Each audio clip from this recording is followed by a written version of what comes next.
Vamos dar sequência ao que temos compartilhado, abrindo nossas Bíblias na segunda epístola de Paulo aos Coríntios, capítulo 5. Segunda epístola de Paulo aos Coríntios, capítulo 5.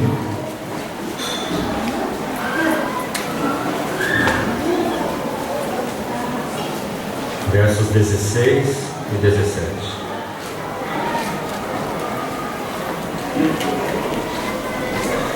Assim que nós, daqui por diante, a ninguém conhecemos segundo a carne.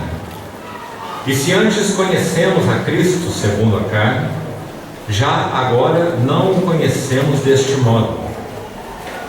E assim, se alguém está em Cristo, é nova criatura. As coisas antigas já passaram, eis que se fizeram novas.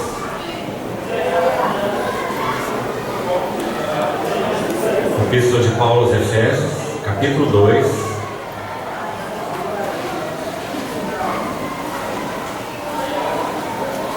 versos 14 e 15.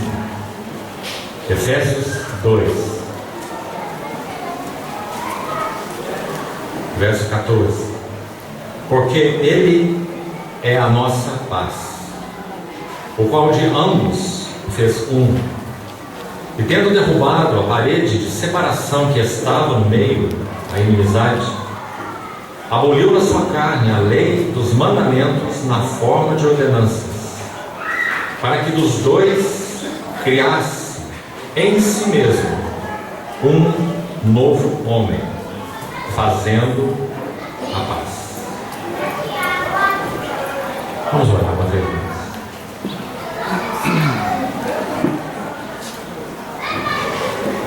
Querido Pai, carecemos tanto de Tua ajuda na comunhão dessa noite. Te pedimos que por Tua graça nos dê um tempo de comunhão aos pés de Teu Filho, livrando-nos de todo tipo de distração ou agitação interior, que nossos corações sejam guardados em Ti, para que possamos ouvir uma palavra de Tua própria boca. Toda nossa expectativa é Te ver através da Tua palavra, algo mais de Tuas riquezas, Tua beleza, Tua glória. Abre os nossos olhos, para que vejamos um pouco mais desse Teu eterno propósito estabelecido em Cristo Jesus. Confiamos a Ti, Senhor. Usa de misericórdia para conosco. Em Teu nome oramos. Amém. Queridos irmãos, desde ontem pela noite, temos buscado desenvolver um pouco esse tema do supremo propósito de Deus, chamado por Paulo, em Efésios 3:11, de o eterno propósito que Ele estabeleceu em Cristo Jesus. Como dissemos, esse tem sido um encargo particular de irmãos aqui em Salvador, em particular da Assembleia que aqui se reúne. E dissemos que não há nada, quando enfocamos esse tema, que possa se comparar ao escopo, ao alcance, à beleza, à profundidade. Usamos de novo as palavras de Paulo na Epístola aos Efésios mesmo. A largura, o comprimento, a altura, a profundidade. Disso que ele chama de o eterno propósito de Deus em Cristo Jesus. Desde antes dos séculos, esse propósito eterno estava oculto em Deus mesmo. A palavra mistério, que já temos citado algumas vezes aqui, alguns versos onde ela ocorre, a palavra na língua original se parece com a nossa, que foi então derivada dessa original, mysterion, no grego. A raiz dessa palavra significa fechar a boca. Que interessante. Paulo diz em Romanos 16:25 que esse mistério estava guardado em silêncio nos tempos eternos. Romanos 16:25. E a raiz dessa palavra mistério significa exatamente isso, esse prefixo do mysterion, mio ou muo, significa fechar a boca. Deus manteve sua boca fechada desde a eternidade e por séculos dos séculos. Até quando? Até que Deus nos falou no Filho, a quem constituiu o herdeiro de todas as coisas, e por meio de quem fez o universo, para cumprir uma vontade, o universo. Por isso, no capítulo 4 de Apocalipse, texto que também já lemos, no verso 11, quando aqueles 24 anciãos depõem as suas coroas aos pés daquele que se assenta no trono, eles dizem: Tu és digno, Senhor, de receber louvor, honra, glória. Sim, porque por tua vontade, por causa desse propósito eterno, por causa de uma vontade, todas as coisas vieram a existir. Amém. E foram criadas. Maravilhoso cântico. Rendido àquele que se assenta no trono, reconhecido pelos 24 anciãos como alguém que tem uma vontade, e por causa dessa vontade todas as coisas foram criadas. Romanos 12:2, que também já citamos, Paulo diz que essa vontade é boa, agradável e perfeita. Então, queridos irmãos, nós que estamos aqui sentados nessa noite, se nascemos de novo e somos habitados pelo Espírito Santo, nós fomos contemplados em ter os nossos olhos abertos. Muitos profetas e justos desejaram ver o que vedes e não viram, ouvir o que ouvis e não ouviram. Mas bem-aventurados são os vossos olhos, porque veem, e os vossos ouvidos, porque ouvem. Louvado seja o Senhor. Desvendou-nos Ele o mistério da sua vontade. Esse mistério é totalmente de acordo com aquilo que é mais prazeroso para o seu coração. Então, Efésios 1:9 vai dizer que esse mistério da sua vontade é segundo o seu beneplácito, boa vontade ou bom prazer, que propusera em Cristo Jesus. Então também já compartilhamos, apenas recordando essas coisas, para seguirmos, Efésios 1:10 agora, de fazer convergir nele, na dispensação da plenitude dos tempos, todas as coisas, quer as da terra, quer do céu. E agora esse versículo 11 vai nos introduzir para o tema dessa noite, Efésios 1:11, você está acompanhando aí na sua Bíblia. Ele vai dizer nele, e Paulo aí, das mais de 200 vezes, nas suas 13 epístolas, onde ele usa as expressões em Cristo ou nele, está aí mais uma delas em Efésios, em Efésios 11. Nele, digo, no qual fomos também feitos herança, predestinados segundo o conselho daquele que faz todas as coisas conforme o desígnio de sua vontade. Que versículo maravilhoso!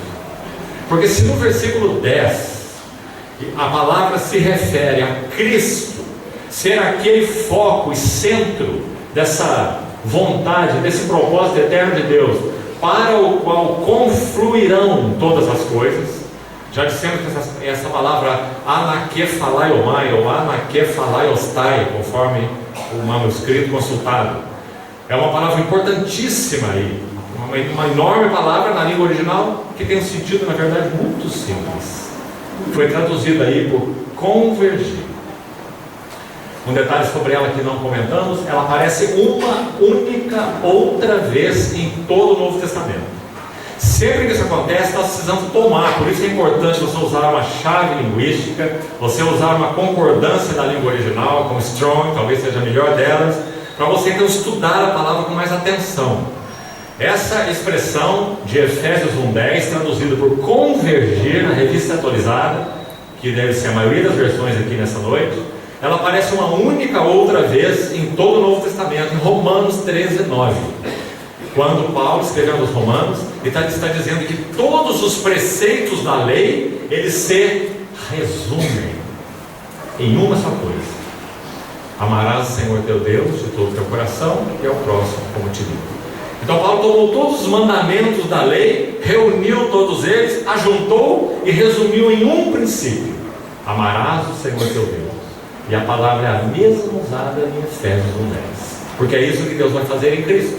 Ele vai tomar todas as coisas que, por causa da entrada do pecado no Éden, através do primeiro casal, todas as coisas que no desígnio original de Deus elas foram criadas para um único propósito, por causa da entrada do pecado elas se desconectaram, tanto do propósito original de Deus, quanto umas das outras. Muito claro, desconectadas de Deus e desconectadas umas das outras. Então, logo após o casal ser expulso do Éden, o irmão mata o outro irmão. Uma desconexão absoluta, não apenas de Deus, mas entre si mesmo. Então agora, o propósito original de Deus nunca foi alterado por causa da queda do homem. Até mesmo a queda do homem estava prevista nesses decretos eternos de Deus. Não tenha dúvida disso. Embora Deus não tenha decretado a queda, é óbvio, Ele é um Deus santo, puro e bom, e não tem nenhuma relação com o pecado. Amém. Mas o fato da queda estava previsto nos decretos eternos de Deus. Então, o verso 10 usa a palavra convergir para dizer que em Cristo Deus tornaria a reunir aquilo que estava desconectado entre si, agrupar, ajuntar, não só isso, colocar todas elas debaixo de uma única cabeça, o Filho, o nosso Senhor Jesus. Tornar a convergir nele, tornar a resumir nele todas as coisas, tanto as do céu como as da terra. Cristo está enfocado no verso 10. Isso só torna o verso 11 ainda mais maravilhoso, porque o verso 11 vai dizer: nele, onde todas essas coisas serão reunidas e colocadas debaixo dele como cabeça, nele, no qual nós também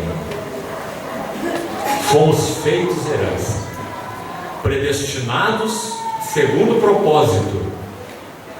Aparece de novo aí a palavra propósito nessa carta, mais uma vez, assim como no capítulo 3, verso 11. Predestinado segundo o propósito daquele que faz todas as coisas conforme um conselho, o conselho da sua vontade. Pois quem foi seu conselheiro? Quem primeiro deu a ele para que ele venha a ser restituído? Sua vontade é boa, agradável e perfeita. Agora vamos buscar parafrasear o que Paulo quis dizer no verso 11. Porque, como dissemos, algumas vezes é bom, de modo geral, usarmos uma versão, uma tradução mais simples do português para entendermos alguns versículos bíblicos. Já que o vocabulário de João Ferreira de Almeida é um vocabulário erudito, de um português arcaico, lindo. Mas algumas vezes é necessário usar uma versão, de modo geral, mais popular, para que se compreenda o que ele quis dizer. Então, nesse verso 11, Efésios 11, ele diz: nele digo, no qual fomos também feitos herança, predestinados segundo o propósito daquele que faz todas as coisas, conforme o conselho de sua vontade. O que Paulo está dizendo é simples e profundo. Ele está dizendo o seguinte: em tudo aquilo que um dia vier à luz, que pertence a Cristo, e lembre-se, a Ele pertence todas as coisas, em tudo que um dia lhe pertencer, nós que pertencemos a Ele, temos garantida a nossa participação.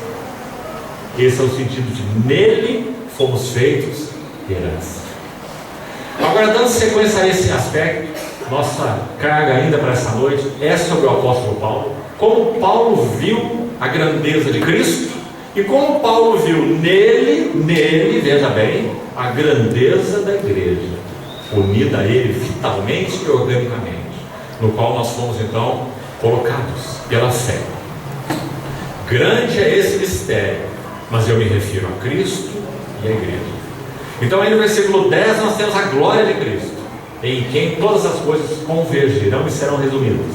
No versículo 11 nós temos a glória da igreja, porque a igreja participará nele, porque nele nós fomos feitos herança, para participar de tudo aquilo que está no conselho eterno da divindade. Agora, queridos irmãos, essa expressão herança, ela vai aparecer mais 2 vezes ainda nesse capítulo 1. Olha o versículo 13. Depois que Paulo dizer assim: em quem vós estáis, depois que ouvistes a palavra da verdade, o evangelho da vossa salvação, tendo nele crido, foste selados com o Espírito Santo da promessa.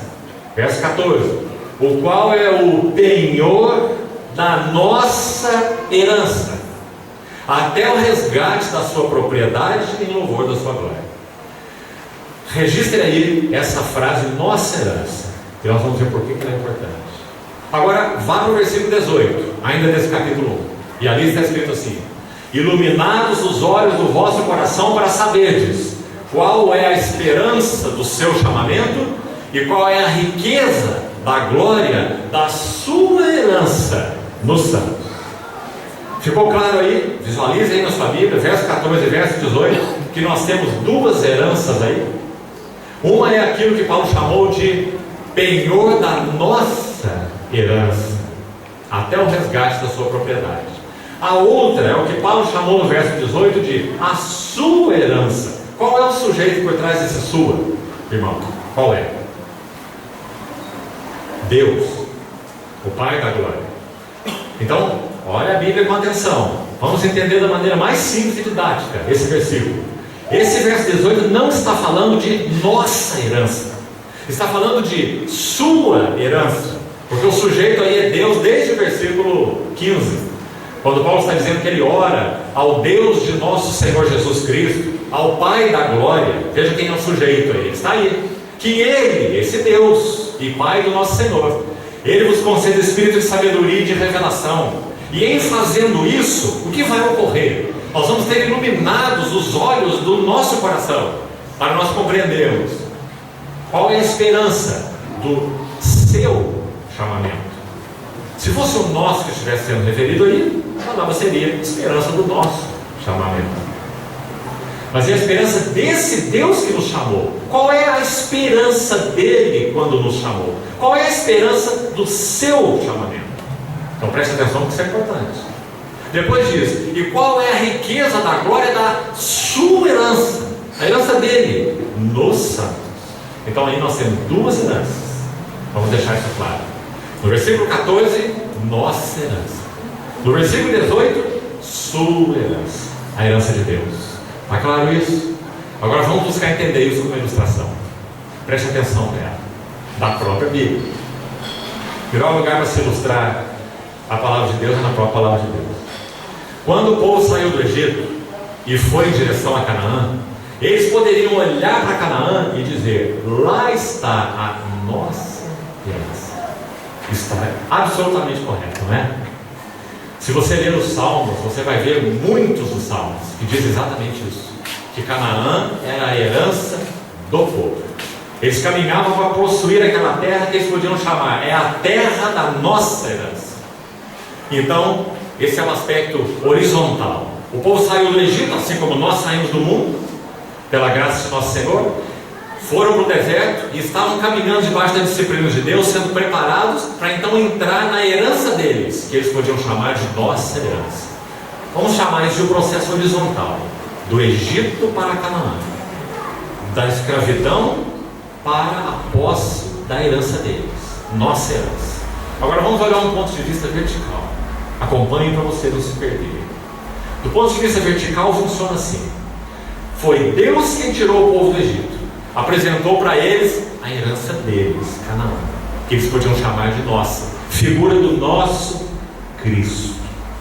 Paulo em Efésios 8 diz que pregava o evangelho das riquezas insondáveis de Cristo. Canaã definitivamente é o tipo das riquezas insondáveis de Cristo, ou da plenitude de Cristo. Então veja o que está acontecendo. Na medida que esse povo caminhasse em direção à herança deles, algo ia acontecendo nesse outro ponto de vista. Deus trabalhando neles, trabalhando o apetite deles, trabalhando o desejo deles, trabalhando o coração deles, coisa que ele não conseguiu na primeira geração. Porque Deus não trabalha com um rolo compressor. Deus trabalha em reciprocidade.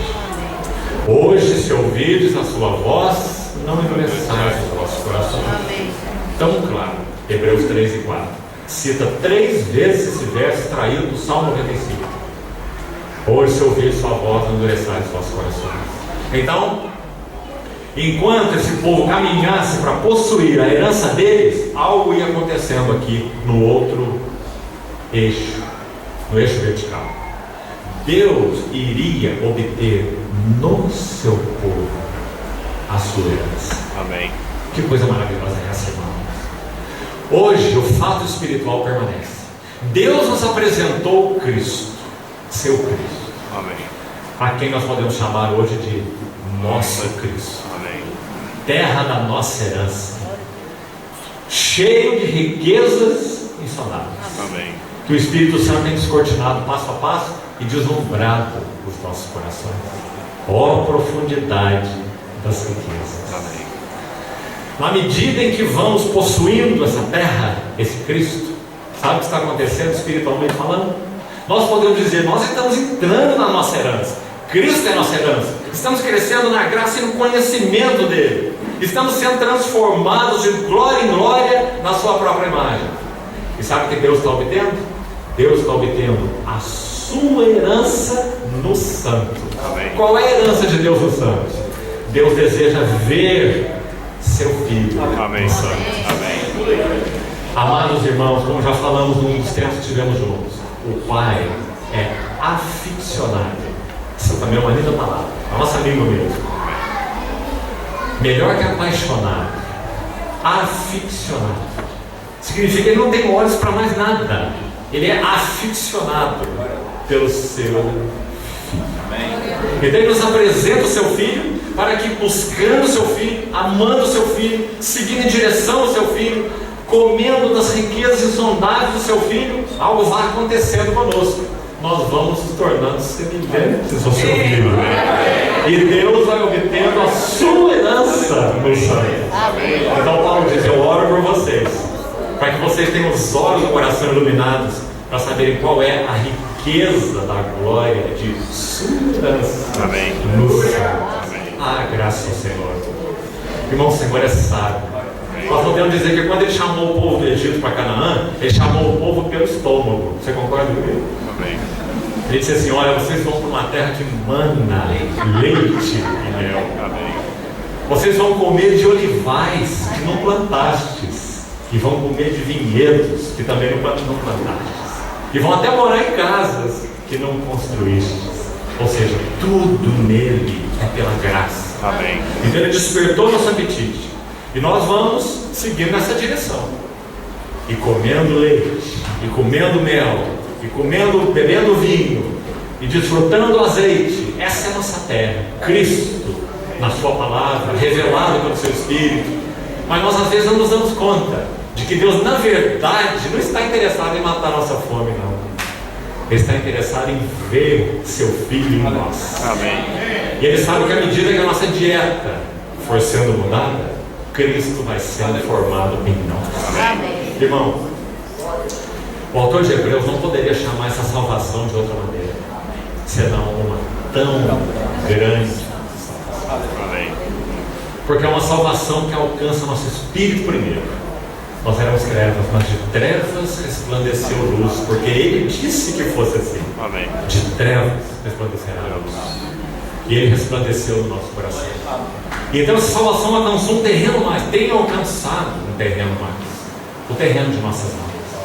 Então aquelas afeições conturbadas, aquelas coisas secretas, aqueles motivos dúbios que nós tínhamos dentro de nós, mesmo como cristãos regenerados, Então o Senhor nos abriu a porta através dessa morte substitutiva e inclusiva, maravilhosa, para que com a vinda do Espírito Santo morar em nós, tudo que Ele é pudesse ser experimentado realmente por cada um dos que pertencem a Ele. Então nós experimentaríamos salvação de afeições, experimentaríamos salvação de pensamentos, salvação de motivos.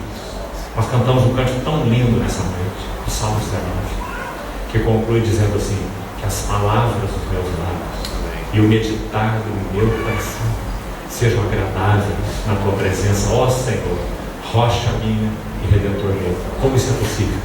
Por causa dessa tão grande salvação que foi preparada por nós pelo Senhor Jesus. Então, salvação no que concerne a vida da alma. Mas também, irmãos, por mais linda que ela seja, como ela é linda, o Senhor nos salvando nos porões do que nós somos. O Senhor nos chamando não apenas para experimentarmos comunhão com Ele no nosso espírito, mas o Senhor nos chamando para sermos transformados pela renovação da nossa mente. É uma salvação tão mais profunda do que apenas se limitasse, do que se apenas se limitasse ao Espírito. Não é verdade? Um dos chamados pais apostólicos, Gregório o Grande, dos Capadócios, 3 deles foram muito conhecidos. O mais conhecido talvez deles seja Gregório de Nazianzus. Gregório de Nazianzus, ou Nazianzeno, ele disse assim: tudo aquilo que o Verbo encarnado de Deus não assumisse, ele não poderia salvar. Compreende a profundidade dessa frase? Ele tinha espírito humano, por isso ele pode salvar nosso espírito humano. Ele tinha a alma humana idêntica a nós, com sentimentos, afeições, desejos, sentimentos, pensamentos. Por isso ele pode salvar plenamente as nossas vidas. E ele tinha corpo humano real, não era uma doquesis, não era uma aparência, uma semelhança, era um corpo humano real. Um corpo me formaste, eis aqui estou. Então a sua morte é suficiente para também salvar nossos corpos. Então nós já experimentamos a beleza dessa salvação no nosso espírito. Abba, Pai. O Espírito de Deus testifica o nosso espírito que nós somos os filhos de Deus. Amém. Estamos conhecendo essa terra, comendo dos vinhedos, desfrutando os olivais, comendo o trigo e avançando no conhecimento de Cristo. E nossa alma está sendo feita, tornada semelhante a Deus. Amém. Sendo levados a amar o que Ele ama, a nos aborrecer daquilo que o aborrece. Salvação de afeições. Pensar como Ele pensa. Tende em vós o mesmo pensamento que houve também em Cristo Jesus. Louvado seja o Senhor. Amém. Então a sua igreja, o seu lar, o seu povo, não seria lugar de ciúmes, não seria lugar de facções, não seria lugar de partidarismo, não seria lugar de busca de glória. Amém. Contendas. Sim. Tende em vós o mesmo pensamento do nosso maravilhoso Senhor. Amém. Aquele que se esvaziou, aquele que se humilhou. E então finalmente, irmãos, por mais que experimentemos a beleza e o gozo desta salvação da alma, ainda falta algo que leva-nos hoje a ter um maranata sonoro aos ouvidos daquele que se assenta no trono. Amém. Dizendo: vem, nosso Senhor. Amém. Porque nós ainda anelamos, almejamos que esse nosso corpo mortal, que tem seus membros, que nos seus membros opera uma lei chamada de lei do pecado e da morte, que opera nos meus membros. Podemos não responder a ela, louvado seja o Senhor, por causa da lei do Espírito da vida que opera em Cristo Jesus, mas isso não muda o fato que ela ainda está a operar nos nossos membros. Então é por causa disso que Paulo vai dizer em Romanos 8: não somente a criação geme, nós gememos no nosso espírito, aguardando a adoção de filhos. E ele explica o que isso é: a redenção do nosso corpo. Quando então, irmãos, nós não saberemos mais o que é inimizade em nosso ser em direção ao Senhor. Todo o nosso ser, espírito, alma e corpo, será apaziguado em direção ao nosso Senhor. Nós nem podemos imaginar o que isso significa, não é? Graças ao Senhor. não haverá mais nenhuma discórdia, não haverá mais nenhum abismo entre o que o Senhor é e o que nós somos. Ele enxugará de nossos olhos toda lágrima. Não haverá luto, nem pranto, nem dor, porque todas essas primeiras coisas passaram. Não haverá tentação, não haverá provação, não mais tribulações, não mais privações. Os seus servos o servirão, contemplarão a sua face, e nas suas frontes estará escrito o nome dele. Isso significa uma plena identificação. E sabe o que nós estaremos fazendo? Pelos séculos sem fim, o mesmo que nós já começamos aqui. Amém. Conhecendo. Amém. Conhecendo o nosso Senhor Jesus Cristo. Amém. Nunca nós, nem como seres glorificados, transformados à sua imagem, capazes de então finalmente vê-los face a face, nunca, por toda essa eternidade, vamos chamar de vindoura, nós chegaremos ao fim do conhecimento do nosso Deus. Aleluia. Amém. Se nós pudéssemos dizer que houvesse manhã e tarde na Nova Jerusalém, que não haverá, mas se nós pudéssemos dizer, cada manhã nós teríamos um Cristo novo a conhecer. Aleluia. Cada noite um Cristo novo a agradecer, Amém. a adorar. E essa será a nossa ocupação por toda a eternidade. Amém. Porque uma criatura limitada, mesmo que levada a uma dimensão tal de glória, ela nunca será capaz de esgotar aquele que a criou. Aleluia. Ele é Amém. ilimitado. Glória a Deus. Amém. Então, irmão, esqueça a monotonia na eternidade. Amém. Monotonia nós temos agora. Amém. Quando estivermos diante do Senhor, não mais monotonia. Aleluia. Amém. Nós teremos aquele ó de Romanos 11 presente todos os dias eternos. Amém. Nós acordaremos cada manhã para usar uma figura com um ó nos nossos olhos. Amém. Ó Senhor, Amém. Tu és tão mais maravilhoso, tão mais maravilhoso. Mas também, irmãos, nós nos tocaremos. Não acho que você vai vestir uma roupa de anjo, pegar uma harpa. E como diz algum irmão diz isso, que o brasileiro gosta muito de churrasco. Então a visão que ele tem de eternidade é um anjo do lado com uma grande harpa e ele com uma churrasqueira na mão. Um churrasco eterno, uma picanha eterna. Graças ao Senhor será muito, muito melhor que isso. Aleluia. Nós estaremos avançando no seu conhecimento. Amém. Alguém perguntou para um servo de Deus do século passado assim: será que eu vou conhecer lá na eternidade quem foi Paulo, João, Pedro, Spurgeon, Charles Wesley, Finney? E uma galeria imensa, graças ao Senhor. Amém. Então esse irmão ouviu a pergunta e disse assim: olha, eu não sei, mas sei de uma coisa, nós não vamos ser lá mais ignorantes do que nós somos aqui. Ou seja, parece, irmãos, que certamente nós teremos a capacidade de conhecer a todas essas pessoas. E a sua história com o Senhor. E o quanto eles amaram o Cordeiro. Amém. E o quanto eles se tornaram participantes da glória dele. Você sabe que houve uma contenda histórica entre George Whitefield e John Wesley, em função de compreensões particulares de algumas porções da palavra. E certa vez, discípulos de Whitefield perguntaram assim para ele: irmão Whitefield, será que nós vamos ver John Wesley no céu?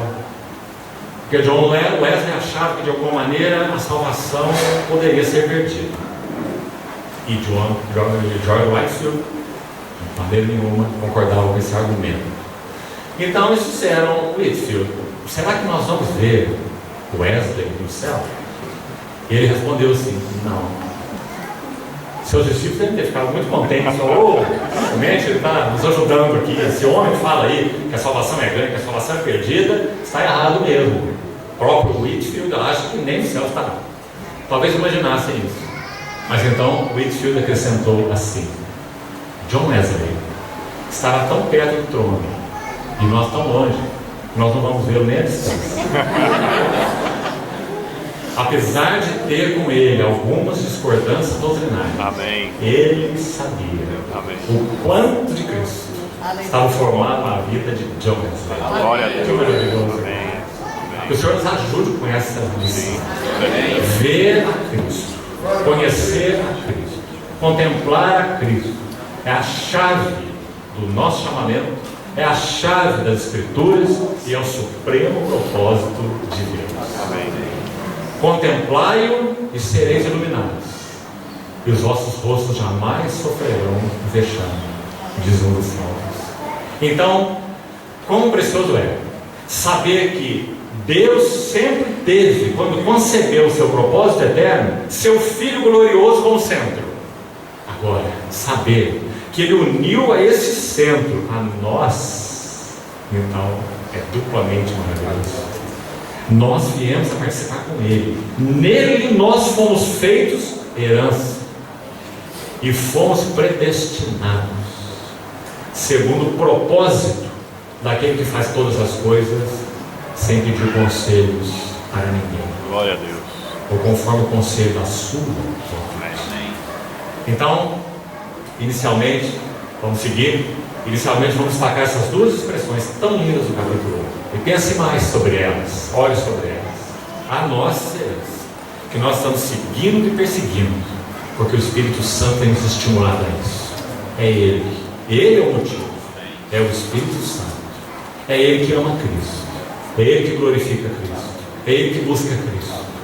Então, se nós temos tido esse desejo em nossos corações, não nos gloriemos. É o Espírito Santo que tem enamorado o nosso coração de Cristo. Então, amados, o aspecto vertical. Na medida em que isso está acontecendo, nós estamos indo em direção a Ele, algo está acontecendo que concerne a visão de Deus. Seu Filho está sendo formado na vida dos santos, até aquele dia que Ele encerrará isso e vai dizer: está pronto. Essa afinal é osso de meus ossos e carne de minha carne. Agora, o texto que nós lemos em 2 Coríntios capítulo 5, vamos voltar a ele para seguirmos um pouco mais na visão de Paulo desse eterno propósito. O texto que lemos em 2 Coríntios 5, versos 16 e 17, nós vamos, para ganharmos um pouco de tempo, focar diretamente no verso 17, que diz assim: e assim, se alguém está em Cristo. Você já viu quantas vezes nós repetimos essa frase aqui desde ontem? Nele, em Cristo, porque essa é a frase preferida de Paulo. Se alguém está em Cristo, é nova criatura. Peço a ajuda do Senhor para que nós sejamos o mais simples possível e o mais didático, para podermos compreender a beleza que está escrito aqui e que o Senhor grave isso nos nossos corações. A palavra, primeiro, a palavra criatura, é a palavra grega ktisis, K-T-I-S-I-S, ktisis. Essa palavra pode ser traduzida por criação, ou por criatura, ou por outras coisas mais, que eu ainda não vou citar, porque nós vamos olhar como o João Ferreira de Almeida traduziu na nossa versão em português. Se você consultar a sua concordância na língua original, você vai ver que está absolutamente correta a tradução que ele fez. E isso vai significar muito para nós, dentro do que vamos compartilhar aqui.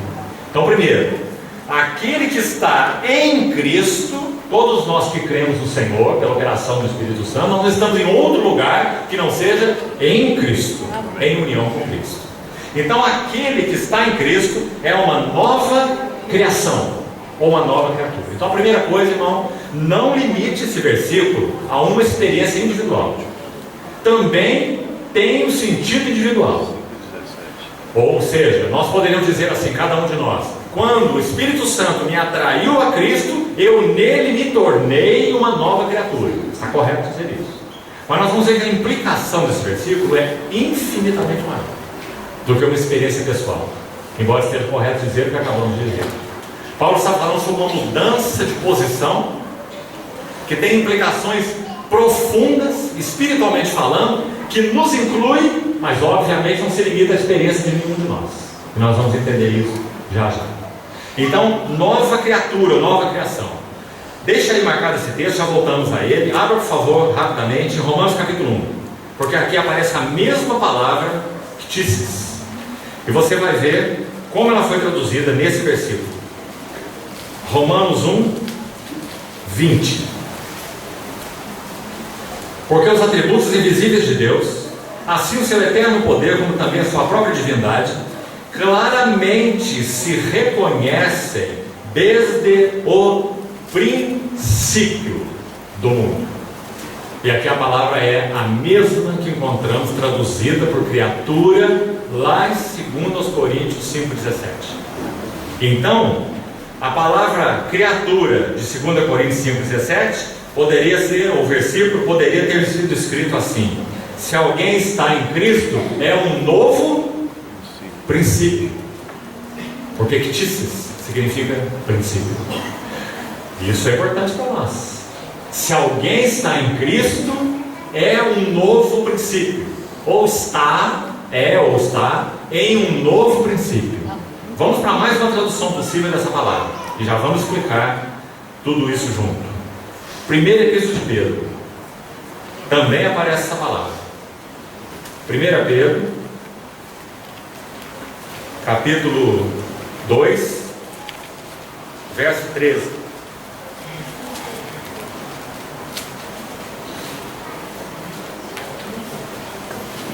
Primeira Epístola de Pedro 2,13. Sujeitai-vos a toda instituição. A mesmíssima palavra. Então nós poderíamos ler Coríntios 5,17 assim: e assim, se alguém está em Cristo, é uma nova instituição. Certo? Se alguém está em Cristo, é um novo princípio. Se alguém está em Cristo, é um novo começo. Ou está, seria melhor que está em um novo princípio, está em um novo começo, está em uma nova instituição. E agora vamos tentar explicar isso assim. Não é complicado não. Ajuda do Senhor que você vai entender. Amém. Romanos 6,6 diz assim: foi crucificado com Cristo o nosso velho homem. Por que Paulo não disse assim: foi crucificado com Cristo o meu velho homem? O dele não foi? Foi, o nosso também foi. Amém. Mas por que ele diz nosso velho homem? Então vamos explicar da maneira mais clara possível. Preste atenção na beleza disso, irmão. Deus não criou o velho homem. Aleluia. Deus criou o homem. Amém. Mas quando o pecado entrou no homem, então nós temos essa designação acertada para ele. Ele agora é um velho homem. O que significa essa palavra na linguagem de Paulo? Estamos resumindo. Vá fazer o seu estudo pessoal, para você chegar às conclusões. O que Paulo chamou de velho homem é o seguinte: aquele homem que Deus criou, Adão, que inicialmente, sendo responsável, era capaz de responder a todas as intenções e a todos os desejos de Deus, a partir do momento que o pecado entrou nele, ele se tornou um incapaz. Ele não pode mais, nem que ele queira, porque, aliás, ele não quer. O pecado, em primeiro lugar, afetou nosso espírito, perdeu-se a comunhão e a relação com Deus, e então imediatamente afetou a cidadela da nossa vontade. Nós não desejamos Deus, e nem as coisas de Deus. Então, quer quisesse ou quer não quisesse, ele não queria, em função do pecado, ele não mais poderia responder às intenções de Deus.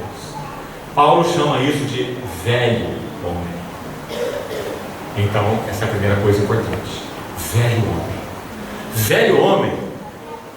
O velho homem é encabeçado por Adão.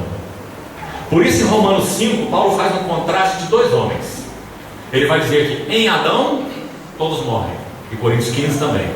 Mas em Cristo, todos que pertencem a ele são vivificados. Em Romanos 5, o pecado entrou pela desobediência de um só homem. Ainda em Romanos 5, pela obediência de um outro homem, muitos se tornarão justos. Assim como pela desobediência de um, muitos se tornaram pecadores. O muitos ali significa todos, é óbvio. Todos os descendentes de Adão. Muitos no sentido que ele gerou muito fruto, porque ele é a cabeça federal de uma raça. Então, quando Adão cai, ele se tornou cabeça de uma instituição, para voltar à palavra ktisis, que nós estamos lendo aqui, ou criação, princípio. Está compreendendo, irmão?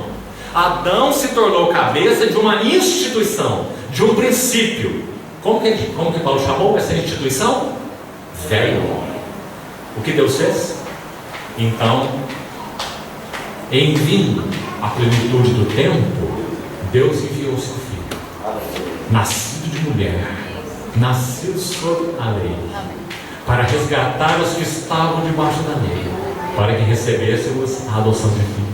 E o que João, em particular o evangelista, tem para nos ensinar?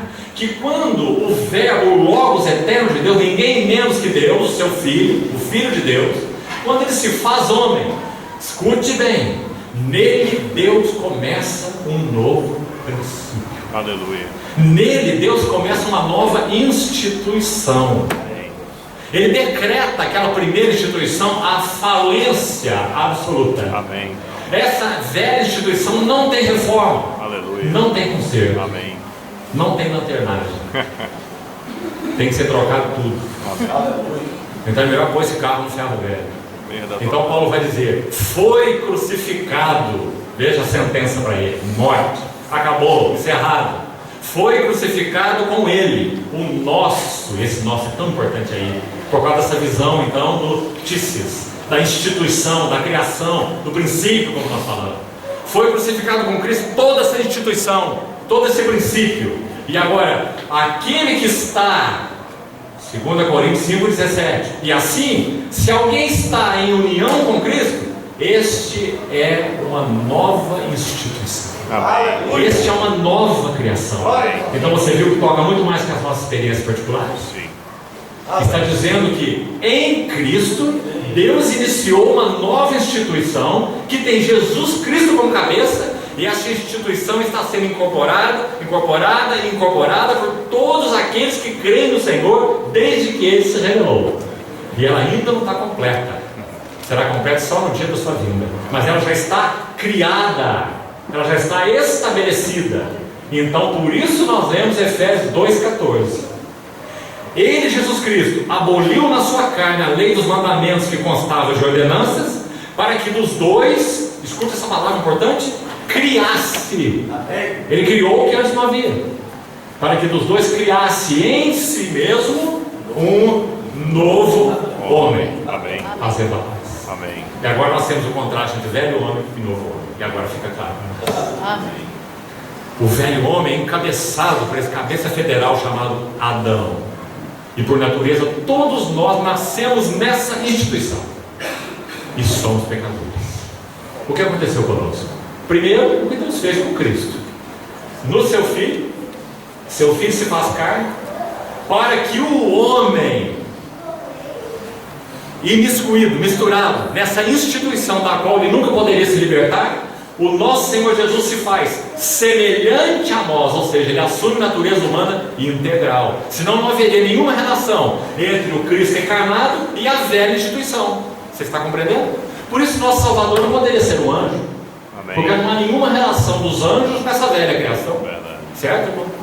Nosso Salvador teria que ser homem, Amém. Aleluia. para que ele pudesse nos transportar de instituição. Amém. Então quem é o Senhor Jesus? Quem é o verbo de Deus? Ele é um novo princípio de Deus. Aleluia. E ninguém fala melhor isso do que João, nosso epístola.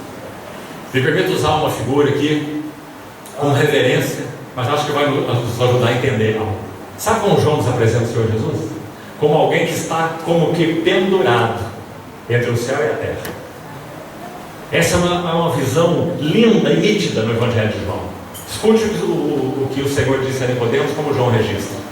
Ninguém subiu ao céu, senão aquele que de lá desceu, a saber, o Filho do Homem que está no céu.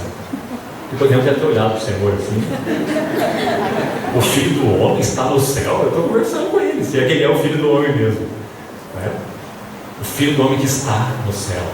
Escute o Senhor dizendo assim para os seus discípulos: onde eu estou, vós não podeis ir. Senhor, mas o Senhor está aqui conosco, na nossa frente. Onde o Senhor está que nós não podemos ir? O que o João tem a nos dizer? Ninguém jamais viu a Deus. O Deus unigênito que está no seio do Pai é quem o revela. Essa é a sua posição. Pai, a minha vontade é que onde eu estou, estejam comigo os que me deste. Irmãos, ele olha isso, João 17, verso 24, ele olha isso em carne, antes da cruz. Ele está falando de um lugar onde ele está, que ele deseja que os seus também estejam. Claro que esse lugar é espiritual, óbvio, é o lugar da comunhão com Deus. Aquele que habita no esconderijo do Altíssimo descansa à sombra do Onipotente. Esse é o lugar que nosso Senhor Jesus está. E Pai, minha vontade é que onde eu estou, estejam comigo os que me descem. Amém. Para que vejam a minha glória. Que maravilha, irmão. Então que o Senhor abra esse entendimento para nós, e que nós o adoremos, e o adoremos, e nos alegremos, porque Ele fez assim. Esse Adão caído, que gerou, por causa do seu pecado, uma instituição pecaminosa, que Paulo chama de velho homem. No Senhor Jesus, o velho homem, nosso velho homem, essa instituição foi crucificada. Amém. E ele dá início a uma nova instituição, que Paulo de novo chama agora de o novo homem. Amém. Então vamos lá, como você lê 2 Coríntios 5,17 e Efésios 2,15, sem que isso chame a sua atenção. Velha instituição, novo homem, porque Cristo é o cabeça federal de uma nova raça. Amém. Então, irmãos, é tão importante compreender isso, porque isso, em primeiro lugar, é fonte da nossa segurança. Onde você tem segurança, irmão? Na sua fé, no seu amor pelo Senhor Jesus. Cuidado, Pedro também tinha, até negar o Senhor, até compreender que a sua segurança era o amor do Senhor por ele. Amém. Como Paulo diz em Romanos 8, Pedro foi aprender mais tarde: nem altura, nem profundidade, nem fome, nudez, perigo, espada, nem qualquer criatura poderá nos separar do amor de Deus que está em Cristo Jesus, o nosso Senhor. Essa é a nossa segurança. É que Ele nos tomou e nos colocou lá. E se Ele fez isso, ninguém pode fazer o contrário. Porque Ele fez suas mãos. Aquilo que o meu Pai me deu é maior do que tudo. E das suas mãos, ninguém os pode arrebatar. Louvado seja o Senhor. Então, queridos irmãos, essa é a primeira coisa importante. A igreja em Cristo é uma nova criação. Aquele que está em união com Cristo é uma nova instituição. Agora o versículo ainda não terminou. Não bastasse o que nós vimos, né? A beleza disso, ainda tem mais no versículo. O versículo vai dizer: as coisas velhas já passaram. Agora observa, se fôssemos aplicar apenas para o nível da experiência pessoal, nós poderíamos dizer: minhas coisas velhas, né? Antes eu era isso, eu era aquilo, eu fazia isso, eu frequentava aquele tipo de ambiente, eu era aquilo, agora eu sou isso. Amém. Aplique para a sua experiência pessoal se quiser, não tem nada de errado. Mas o versículo é muito maior que isso, como eu falei. Então, quando Paulo diz: as coisas velhas já passaram, sabe quais são? Todas as que pertencem ao Adão, ao velho homem. Sabe quais são? Vamos nominar algumas delas. Pecado. O corpo do pecado foi destruído e não servimos mais o pecado como escravos, porque as coisas velhas já passaram. Amém. Aquele que não conheceu o pecado, Deus o fez pecado por nós, para que nele fôssemos feitos justiça de Deus. Está aqui uma primeira coisa velha que passou: pecado. Mais uma coisa velha: carne. Os que são de Cristo Jesus, ou que estão em Cristo Jesus, crucificaram a carne com as suas paixões e concupiscências. Quando isso aconteceu? Na cruz do nosso Senhor Jesus Cristo. Amém. Longe de mim gloriar-me, senão na cruz do nosso Senhor Jesus Cristo, pela qual aqui nós temos mais dois elementos. Está falando do pecado, está falando da carne. Agora aí, Gálatas 6,14, que eu estou citando, tem mais dois elementos. Na cruz do nosso Senhor Jesus Cristo, o mundo está crucificado para mim. Mais uma coisa velha que já passou para nós. Nós vivíamos segundo o curso deste mundo. Éramos um barco à deriva, sem vela, sem motor e sem remo. Nós não tínhamos outra possibilidade, se não seguir o curso. Mas então, na cruz de Cristo, o mundo foi crucificado para mim. Mas aí Paulo coloca mais um elemento, um quarto. Ele diz: e eu para o mundo. Eu. Esse eu também acabou-se. Por isso nós vamos ler aqui uns versículos antes, 2 versículos antes de 2 Coríntios 5, já temos aí aberto, né? Escute esse verso 14 e 15. O amor de Cristo nos constrange, julgando nós isto: um morreu por todos. Quem morreu? Quem morreu foi o novo princípio de Deus, foi o cabeça federal dessa raça, que ele criaria em si mesmo, nas palavras de Efésios, criasse em si mesmo um novo homem. Então, quando ele morreu, verso 14, todos morreram. Irmão, nós não precisamos fazer força para morrer para o pecado, o mundo, a carne, o ego e etc. Nós já morremos para Deus. O que resta é que os nossos olhos sejam abertos e nós vejamos o significado dessa nova instituição de Deus. Amém. Como isso é importante, irmão?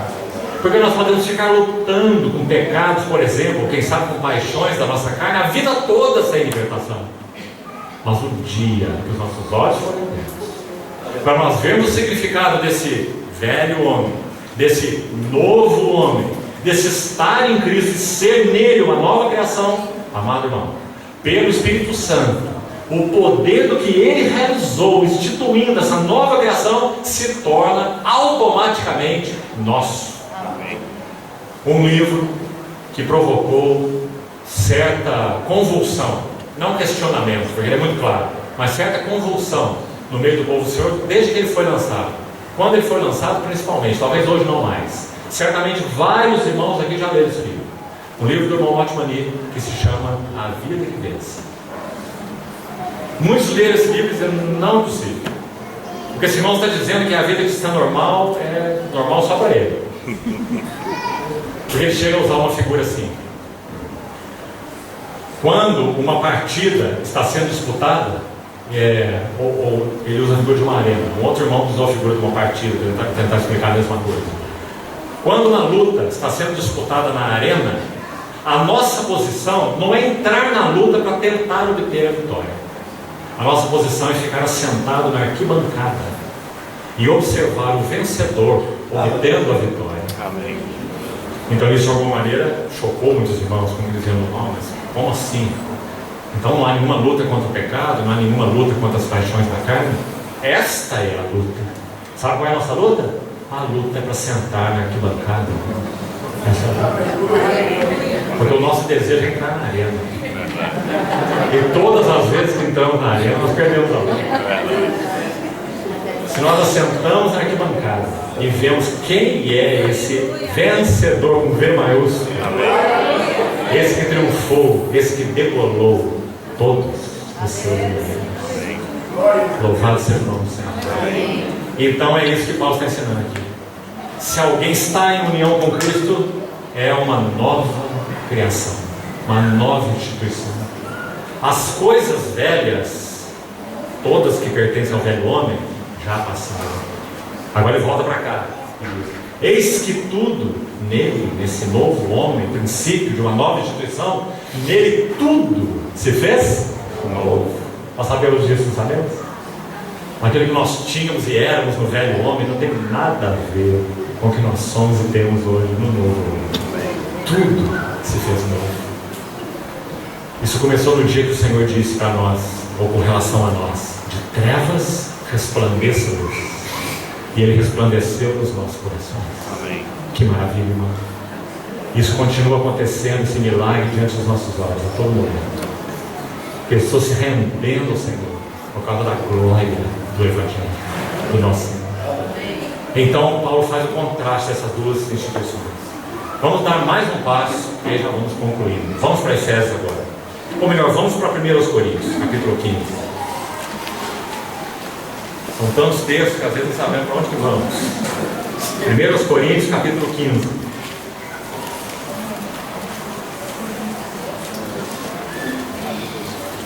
Com esses óculos, que com a ajuda do Senhor acabamos de receber, vamos ler esse texto agora com esses óculos.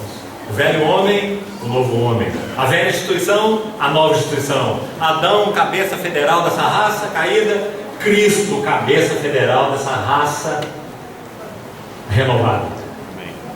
1 Coríntios 15, 45. Preste muita atenção. Pois assim está escrito: o primeiro homem, Adão, foi feito alma vivente. O último Adão, porém, é espírito que dá vida. Maravilhoso esse versículo. Há uma distância no tempo de aí, em torno de 4.000 anos, entre esses dois que são citados aqui. Mas aos olhos de Deus, homem com H maiúsculo é homem sem pecado.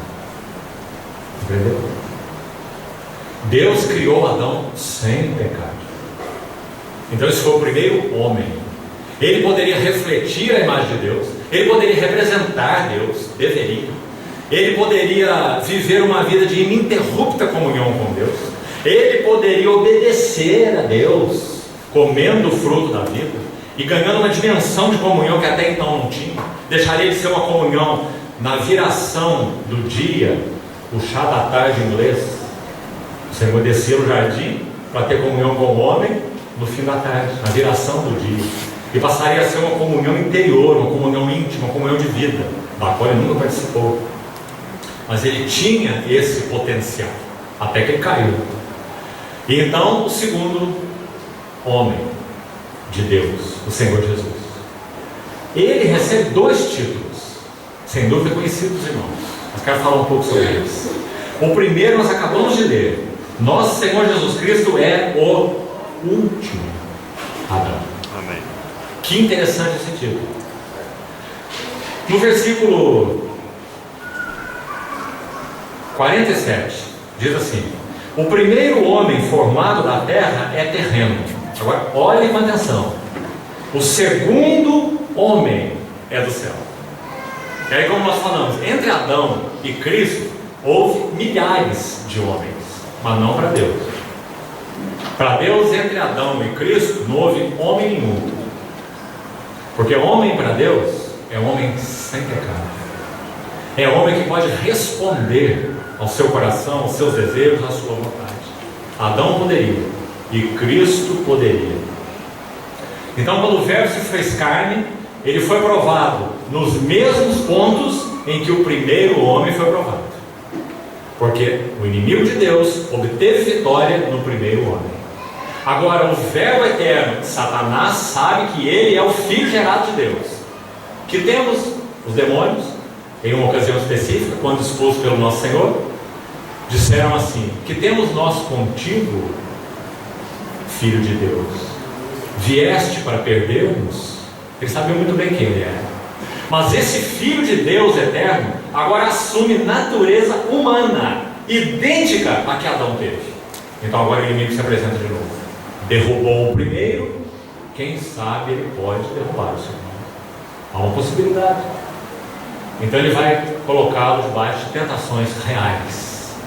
E ele foi tentado em todas as coisas, a nossa semelhança, mas sem pecado. Aleluia. E o que nós vemos no final, no resumo do assunto, é que Deus então pode pôr o seu selo de aprovação. Amém.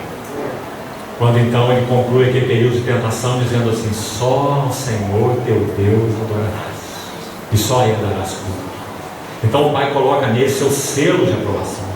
Quando ele sobe ao monte da transfiguração, 3 anos depois, os céus vão se abrir e testificar a aprovação. Ele já tinha caminhado na terra 3 anos, apertado como se moe um incenso. Mas aquelas autoridades, o próprio diabo, os demônios, as autoridades do mundo, manuseadas por eles, não sabiam o que estavam fazendo. Não sabiam que enquanto moíam, eles estavam moendo incenso. Então, quanto mais Jesus moíam, eles o moíam, mais fragrância Deus respirava. Isso aconteceu por 3 anos. E quando ele sobe ao monte da transfiguração, o Pai tem que testificar. Amém. Assim como testificou no Jordão, ele tem que testificar de novo, porque agora não é igual ao Jordão. Do Jordão ele foi ser tentado pelo diabo, e mais 3 anos sendo espremido. Então o Pai tem que testificar de novo: este é meu filho, é o meu eleito, e a ele ouvi. Louvado seja o Senhor. Amém. Então em Adão e Cristo, apenas 2 homens, mesmo que entre eles haja muitos homens. Agora, o nosso Senhor Jesus recebe o segundo título, que é igualmente maravilhoso. Então, não confunda os dois. Assistimos alguns irmãos falando sobre isso, e eles dizem Cristo segundo Adão. Em nenhum lugar é chamado segundo Adão. Ele é o segundo homem, e ele é o último Adão. Por quê? Lemos em 2 Coríntios 5,17. Aquele que está em Cristo é uma nova criação, e as coisas velhas já passaram, porque ele é o último Adão. E eis que tudo se fez novo, porque ele é o segundo homem. Porque ele é o último Adão, todas as coisas velhas passaram. Porque ele é o segundo homem, nele tudo se fez. Graças ao Senhor. Então, continuando o texto, verso 48. Nós pulamos o verso 46, que diz que Deus estabeleceu primeiro o natural e depois o espiritual. Muito claro o que isso significa, né? Verso 48. Como foi o primeiro homem, o terreno, o Adão, aquele que foi feito alma vivente, tais são também os demais homens terrenos. Trouxemos a imagem dele, Adão. E como é, quando Adão diz como foi, quanto a Cristo diz como é, porque ele permanece para sempre. Essa instituição de Deus, ela nunca será abalada. Ele é um novo homem de uma nova criação. Então, como é o homem celestial, tais também os celestiais. Louvado seja o Senhor. Nós participamos da sua própria natureza. Verso 49. Tão lindo. Fechando esse argumento de Paulo aí, ele diz assim: e assim como trouxemos a imagem do que é terreno, devemos trazer. Isso não é uma hipótese não, viu? A ideia é necessário que tragamos. Nós fatalmente iremos trazer. Devemos trazer também a imagem do que é celestial, ou do celestial, do segundo homem. Paulo está falando dessa consumação do trabalho de Deus na igreja, conformando-nos à imagem do seu Filho. Então, irmãos, finalmente, para concluirmos essa noite, estão avançado o nosso tempo, vamos a Efésios 2, o texto que nós lemos no início, e vamos concluir. Efésios capítulo 2. Ainda no mesmo prisma do que temos compartilhado, escute de novo esse versículo, Efésios 2,14. Porque ele, Cristo, sujeito no verso 13, ele é a nossa paz, o qual de ambos os povos, judeus e gentios, ele fez um, tendo derrubado a parede de separação que estava no meio, a inimizade. Ele aboliu na sua carne, na cruz, na sua carne, a lei dos mandamentos na forma de ordenanças. Aboliu em que sentido? Como meio de justificação, para que os dois povos, judeus e gentios, aqui nós temos essa palavrinha importante no estudo detalhado da Epístola aos Efésios, a palavra criasse, para que os dois criassem em si mesmo um novo homem fazendo a paz. Olha o versículo 10 desse capítulo 2. Nós somos feitura dele. Você sabe que essa palavra para feitura é poema. Nós somos um poema dele, criados. Mais uma vez a palavra que lemos lá no verso 15. Criasse, aqui criados. Criados em Cristo Jesus para boas obras, as quais Deus de antemão preparou para que andássemos nelas. Nós fomos criados em Cristo Jesus como uma feitura de Deus, verso 10, um poema de Deus. Esse poema de Deus, essa feitura, ela mesma, é chamada no versículo 15 de novo homem. Não dá brecha para você achar que essas duas coisas são coisas diferentes, por causa da palavra criasse. Se no verso 10 diz que ele criou em Cristo Jesus essa feitura, somos feitura dele, criados em Cristo Jesus, então na sua carne ele aboliu a lei dos mandamentos na forma de ordenanças, para que dos dois criasse de novo em si mesmo um novo homem fazendo a paz. Então, irmão, se A igual a B, B igual a C, então A igual a C, por lógica, não é? Então ele criou em si mesmo uma feitura, um poema, e ele criou em si mesmo um novo homem. O que isso significa? Concluindo, que não há uma obra no universo comparável a essa que, pela revelação do Espírito, Paulo chama de o novo homem de uma nova criação. Irmãos, é com isso que Deus está ocupado. Ele está ocupado em concluir a formação desse novo homem, para que então, como falamos ontem, todo o universo olhe para ele deslumbrado, porque o que será visto é um cabeça glorioso unido a um corpo de igual glória, porque nele nós fomos feitos herança e predestinados segundo o propósito daquele que faz todas as coisas conforme o conselho da sua vontade.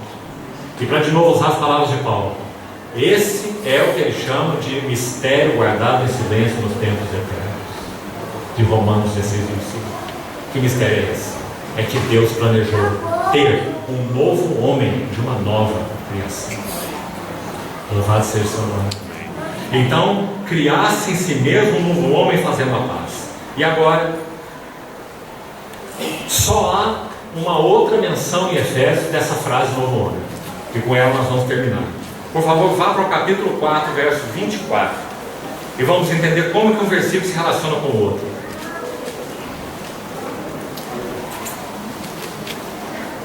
Precisamos ver desde o verso 20.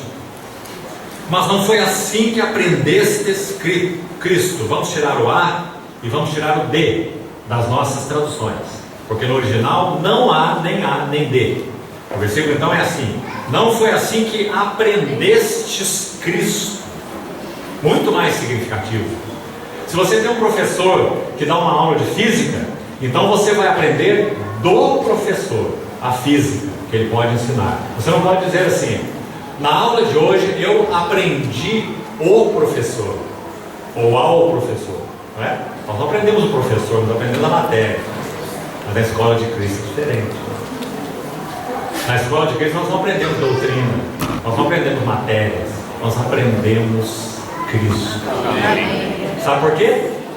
Ele vai nos explicar por quê. João 6,63 está a explicação. As palavras que eu vos tenho dito são espírito e são vida. Ou seja, o Senhor Jesus se dá Ele mesmo através de tudo aquilo que Ele fala, o que Ele ensina. Por isso seu ensino é transformador.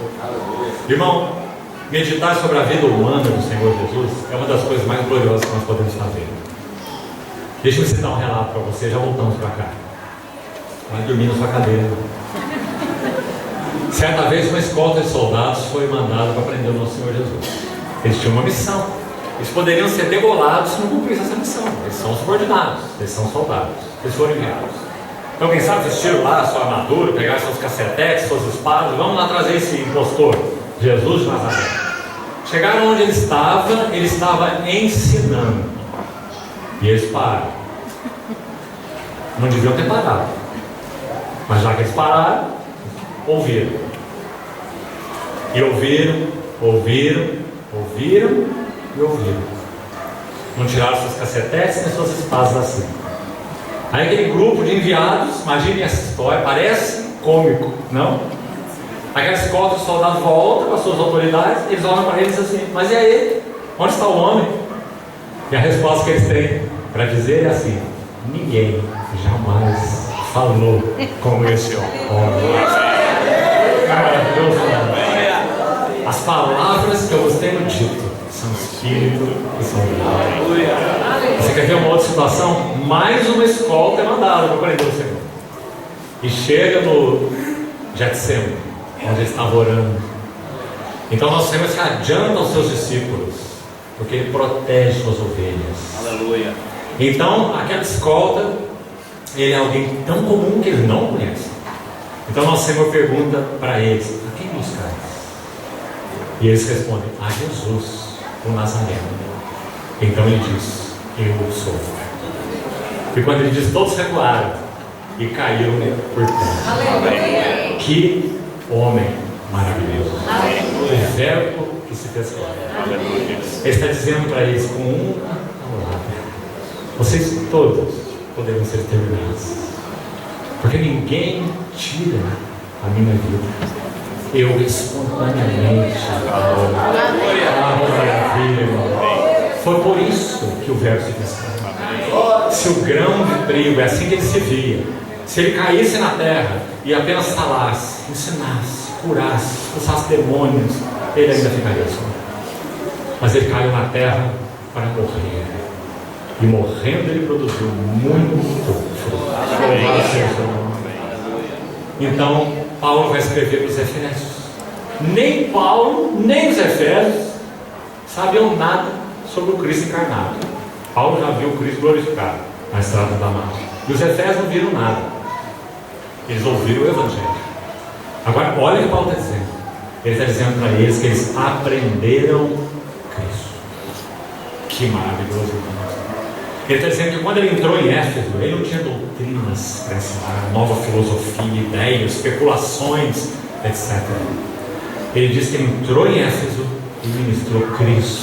E eles aprenderam Cristo. E Cristo, pelas palavras de Paulo, veio para dentro deles. Então ele diz: vocês aprenderam Cristo. Ah, que maravilha, irmão.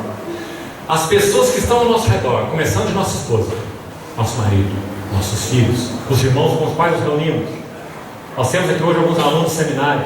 Então no seu seminário, seus colegas, seus professores, o que vocês estão fazendo? Vocês estão aprendendo Cristo? Ou vocês estão aprendendo calvinismo, arminianismo, história da igreja, pensamento cristão? Por mais que isso possa ser interessante e até necessário, mas irmão, há diferença. Nosso chamamento é para aprender Cristo. Amém. Porque é só aprender Cristo que nós podemos ser transformados. Amém. As palavras que eu vos tenho dito são espírito e são vida. Não foi assim que aprendestes Cristo. Agora verso 21. Vamos chamar esse verso, esse trio de versos 21, 22, 23 e 24, sabe? Esses 4 versos de escola de Cristo. Olha como funciona essa escola. Nós falamos numa escola normal, o professor ensina física, você aprende física e você não tem nada a ver com o seu professor. Ele pode ser um professor imoral e você ser uma pessoa que ama o Senhor. E você pode ter aula com ele, não tem nenhum problema de ser um professor imoral. Certo? Você não vai aprender o professor, você vai aprender a matéria. Mas com Cristo não é assim. Na escola de Cristo, veja o verso 21. Se é que de fato o tendes ouvido. Quem é esse o? Cristo. Porque Paulo está dizendo que os Efésios não ouviram Paulo quando ele entrou lá e pregou o Evangelho. Eles ouviram Cristo através do lado de Paulo. O tendes ouvido. Isso se chama autoridade apostólica. O Evangelho que eu recebi, não recebi de homem algum, mas por uma revelação direta do Senhor Jesus Cristo. Então ele tem essa confiança e sabe que eles ouviram o Senhor Jesus Cristo através dele. Então aí nós estamos compondo essa escola. Olha como ela é linda. Seminário de Cristo. Olha como é o seminário de Cristo. Primeiro, o tendes ouvido. Então ele é o mestre, ele é o professor. Nele fostes instruídos. Então ele é a sala de aula. Porque nós somos instruídos aonde? Nele.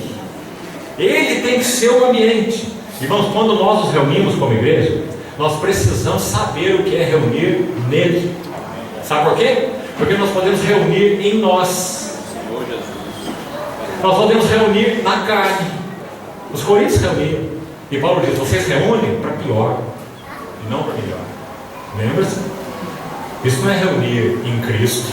Isso é reunir neles, na carne, no que eles são. Então, contendo ciúme, partidarismo, cada um só pensa em si, ninguém espera pelos outros, não é? Mas aqui não. Aqui Paulo diz: neles fostes instruídos. Então, irmão amado, nós precisamos de Cristo como nosso ambiente espiritual. Amém. Ele tem que ser o nosso ambiente. Do contrário, nós não vamos aprender nada. Vamos só aprender ensinamentos. Seguindo, verso 21. Nele fostes instruídos, segundo é a verdade em Jesus. E agora nós temos a matéria. Não é uma escola completa, maravilhosa? Quem ensina? Cristo. Ou tem ouvido? Qual é a sala de aula? Qual é o ambiente? Nele nós somos instruídos. Qual é a matéria? O que ensina? A verdade em Jesus. Amém. Graças ao Senhor. Cristo é tudo e em todos. Amém. Se nós estamos matriculados nessa escola, o que vai acontecer conosco? No sentido de que, quanto ao trato passado, vos despojeis do velho homem. Olha ele aí de novo. Paulo está dizendo que essa velha instituição na qual nós nascemos, por natureza, como filhos naturais de nossos pais, nascemos nessa instituição. Fomos transportados pela fé a uma nova instituição, que tem Cristo como cabeça. Mas nós ainda temos em nós algo que se chama carne. Eu sei que em mim, isto é, na minha carne, não habita bem nenhum. Romanos capítulo 7. Então, como essa escola de Cristo vai se processar em nós? Na medida em que ouvimos Cristo, na medida em que estamos nele, e nele somos instruídos, na medida em que recebemos a verdade de Jesus, olha o que acontece conosco: uma casca velha, uma roupa velha está sendo tirada. No sentido de que, quanto ao trato passado, vos despojeis. E é a palavra mesmo para tirar a roupa. Vos despojeis. Tira essa roupa do velho homem que se corrompe segundo as concupiscências do engano. Primeiro. Segundo, versículo 23. Um versículo tão lindo, irmão. Aprecie esse versículo. Não ocorre esse termo em nenhum outro lugar do Novo Testamento. O termo espírito da mente. Olha ele aí. E vos renoveis no espírito da vossa mente, ou no espírito do vosso entendimento. Sabe o que essa frase significa? Espírito da mente significa que em todos nós há um princípio de bastidores que governa a nossa maneira de ser. Então você já viveu experiências assim? Certamente já viveu. Em que você faz uma coisa e diz assim: eu nunca deveria ter feito isso. Em que você diz uma coisa e eu nunca deveria ter dito isso.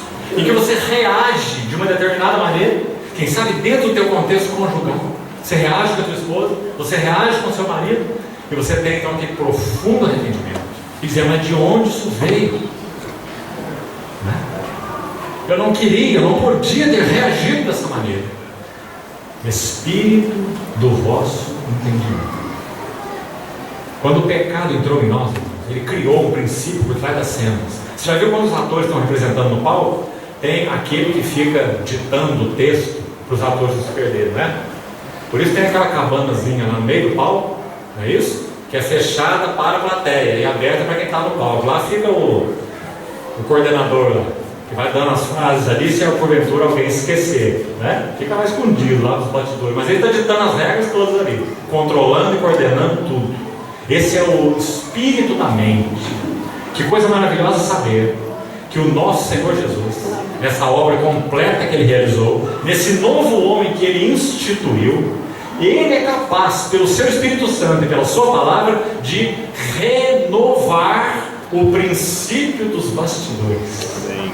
Irmão, isso é maravilhoso, porque nós vamos reagir diferente e quem sabe ficar até impressionado pela maneira como nós reagimos. E agora dizendo o contrário. Quando nós reagimos daquela primeira maneira, nós temos forçosamente que dizer: esse sou eu. Mas se Cristo tem encontrado lugar para renovar o espírito da nossa mente, nós vamos dizer: esse não sou eu. Não vivo eu, mas Cristo vive em mim.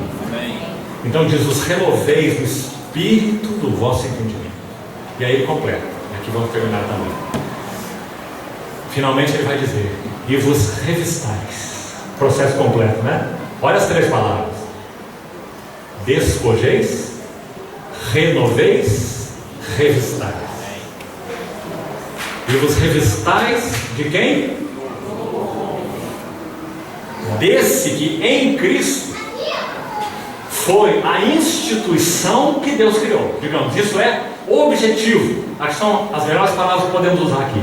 Essa instituição, esse novo homem que já compartilhamos em Cristo, é uma instituição objetiva. Compreendeu? Agora, Na segunda vez em que esse novo homem é mencionado em Efésios, só tem 2 vezes. Você já viu lá no capítulo 2,15, está vendo agora no capítulo 4,24. Só essas 2 vezes. No capítulo 2,15 é o objetivo. Ele criou em si mesmo, na cruz, um novo homem. No capítulo 4,24 é subjetivo. Essa instituição que já é um fato, já está criada em Cristo, o Espírito Santo veio para trazer a realidade dela em nossas vidas, experimentalmente falando, ou subjetivamente falando. Então agora esse novo homem não será apenas uma criação de Deus em Cristo. Esse novo homem será uma realidade que nós, igreja, poderemos todos experimentar, se nós estivermos na escola de Cristo, se nós o estamos ouvindo, se nós estamos habitando nele, nele sendo instruídos segundo a verdade em Jesus. Então finalmente os revistais do novo homem. E esse novo homem é criado segundo Deus. Também maravilhoso. Porque como falamos, o velho homem não tem mais condição de responder. Perdeu a capacidade de responder aos desejos, desígnios de Deus. Mas o novo homem, criado em Cristo Jesus, ele tem toda a capacidade de responder plenamente aos desígnios de Deus. Porque esse novo homem é criado segundo Deus, em justiça e retidão, que são da verdade. Assim Paulo termina. Então, pela graça do Senhor, concluímos aqui essa sessão sobre Paulo. Amanhã, de manhã, provavelmente, nós vamos compartilhar algo sobre Pedro e João. Como eles viram o eterno propósito de Deus em Cristo Jesus. Então, Paulo, sobretudo, viu o eterno propósito de Deus como sendo um novo homem de uma nova criação. Irmãos, nele nós já estamos. O que resta é que essa realidade seja traduzida em nossa experiência. Amém. Requer algo de nós. O quê? Permanecermos na escola de Cristo. Deixe o resto com a sua palavra. Como falamos, não fique aí entrando na arena desesperado, não. E nem fique tentando fazer reformas pessoais, não. Assente-se na escola e aprenda desse professor. Ouça. Permaneça nesse ambiente, nele, e receba a verdade em Jesus. A palavra de Deus é obra.